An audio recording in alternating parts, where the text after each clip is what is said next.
Hello, my name is Lucas, and today I'm going to tell you why the catcher is the hardest position in baseball to play. Before this video starts, I just want to say that my cheeks might be a little pudgy for this video. My bad, I just got my wisdom teeth out yesterday, so this whole area in my mouth is still recovering. But we're just going to jump straight into it. We're going to power through it, and I'm going to explain to you what catchers do in baseball. So to start out, I'm a relatively new fan to baseball. I'm still trying to learn everything there needs to be learned just because there's so much. And I don't want to be called out on Twitter for looking like an idiot. So I'm just going to document and go through my journey of learning baseball as a fan. And that's going to start out with catching today. I'm going to explain to you through my findings what the job of a catcher is, because I'm watching them on, I'm watching a game and they're doing so good. They're so flexible. They can stay squatted for long periods of time. They're calling signs all the time. It's really impressive. So I want to go over that with you, share my findings, and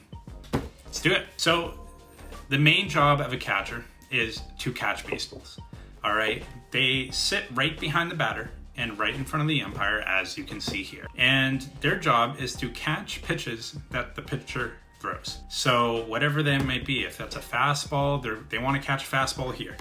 If it's a curveball, they're going to catch that ball. They're going to catch whatever the pitcher throws.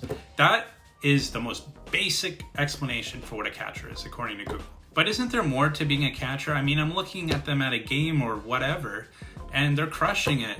They're calling pitches. What's all that all about? So the catcher suggests to a pitcher what pitch to throw. And, if you're watching a game, you can see them make signs like this or that, this. What does that mean? Okay. So from what I found on Google, this means a fastball. This means a curveball. This is a slider.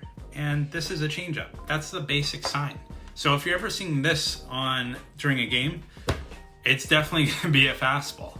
And the next sign that comes after that is usually what location the catcher wants the pitch to be. So they might call a fastball, and then they might call it away or down low or below or inside. Anything like that, the catcher can call. I'm sorry, it's just so hot in my house, and I can't play any fans because I'm recording. Oh my God.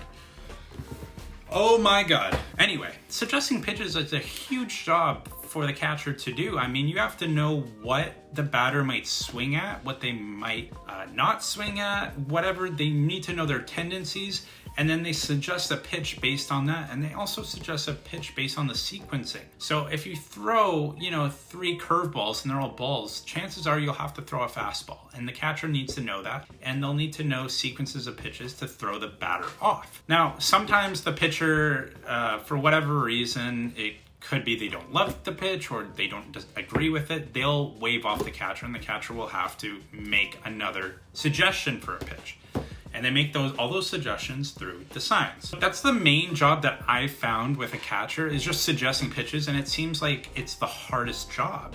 You have to communicate with the pitcher before the game, going over each batter's tendencies. If a batter is really good at hitting, a ball up in the strike zone, then the catcher and pitcher will have a conversation before the game saying, hey, we need to throw these balls low. And that's what the catcher is going to suggest to the pitcher. It's a very simplistic way of explaining it, but I'm still new to baseball, so I could be wrong about some of this stuff, but this is just what I found on Google. The second biggest job I saw was just overall awareness for the game. You have to know what each batter is going to be doing. You need to know if a batter does get on base, as a catcher, you need to know how fast the base runners are, because they might try and steal bases.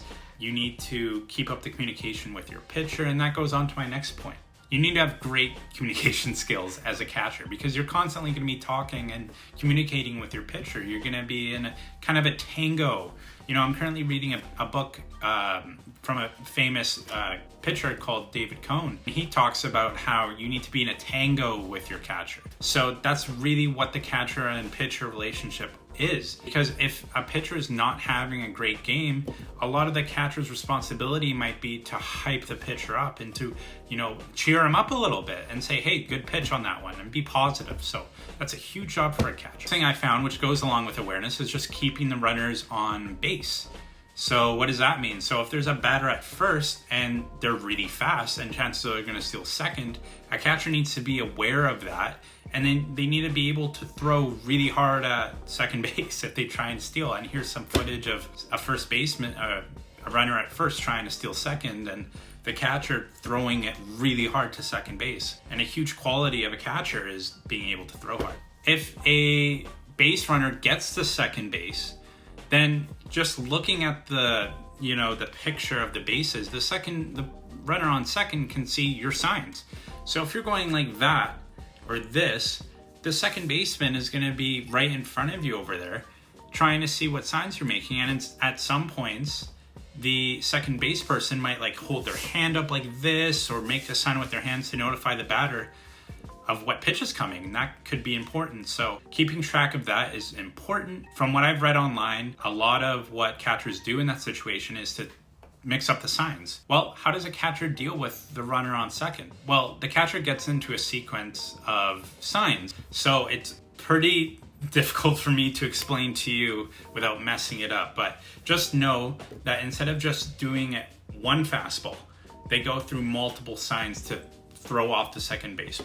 The last quality that is especially prevalent in today's game is framing pitches. And this has been a huge kind of trend in baseball from what I've seen. A lot of teams are trying to switch to this. And what is framing pitches? Well, framing pitches is the ability to make a questionable ball into a strike. What does that mean? So you have your strike zone, and if you throw a ball really close to the corner or to the side, then an umpire might call it a ball. But with framing, it brings the ball a little bit more to the strike zone for umpires to be a little bit more confused and call it a strike, because what they see is they see a strike because the catcher brings the ball back a little bit to the strike zone. And the most prevalent of this is Gary Sanchez this year, because the Yankees have gone into a new system where Gary Sanchez is kneeling down and he's trying his best to frame pitches better. There's been a huge trend in catchers today because it might get a strike call that normally wouldn't be called a strike. It could be huge in a game. We've gone over what qualities a catcher has. We went over framing, suggesting pitches, communication, keeping track of the runners, throwing hard. Now, what are some good examples of catchers? My first example and the first catcher that I really know is Mike Piazza. Mike Piazza got my attention because I went to a Mets game, my very first Mets game, so I kind of like the team. I have a soft spot for the Mets. They aren't my favorite team, but I got a soft spot for them. Mike Piazza sounds like Mike Pizza to me, and that could be offensive. It might be a stupid joke, but it sounds like pizza. So I instantly like him because I like pizza. Besides his last name being awesome, he also has 427 home runs in his career. He's retired now, but only 9 other batters have hit over 400 runs. That's insane to me. He has hit the most home runs out of any catcher in the MLB ever. That's insane. And his defensive game hasn't been there as much, according to Google and to people that I've read online. But from what I've seen from a Mets 360 article from Mets360.com, one writer wrote that he was pretty good defensively, that he had good framing skills, that he framed pitches really well, he avoided wild pitches, and he just couldn't throw super hard to second. But that's not the only indicator of a good catcher. So that's what Mike Piazza did. He's one of the greatest batters of all time, the greatest batting catcher of all time. Is that even a word? Definitely is one of the best batters of all time with some pretty good defensive skills to back it up. Next, I want to talk about Carlton Fisk. I really like Carlton Fisk, again, because of his name, because Fisk, like Spider-Man, Daredevil, have you heard of it? So this name caught my attention. He was a very good catcher in his time. He played 26 seasons, which is insane because he's played more baseball than I've been alive, because I'm only 21. He was just a completely agile athlete. It's crazy to me. 26 years playing a sport without getting major injuries. That's incredible. Putting up good numbers along with being good defensively. He also probably hit one of the greatest home runs of all time at Fenway Park. This was a walk-off home run, as you can see here. Absolutely amazing. he crushed that ball. And he did the waving thing because of the foul ball. I love that. He was the first creator of it. I've seen it in commercials many times. Love the guy. I'm also going to link a video by SB Nation in the description. I love SB Nation. They make such good quality video. Be a feud video, like a rivalry video between Carlton Fisk and Thurman Munson. Thurman Munson and Carlton Fisk. And trust me, it's a very awesome video. Anything from SB Nation sports related is always going to be great. So please watch it. It's not even by me. It's by an actual really good studio. So check it out. And finally, we go on to JT Realmuto in 2020. He's considered to be the best catcher as of 2020. It took me a while to pronounce his name correctly. Realmuto. That's a cool name. I love that. What a beauty. Well, he ended his 2019 season with the Phillies, leading the MLB with a 27.7 WAR, or wins above replacement.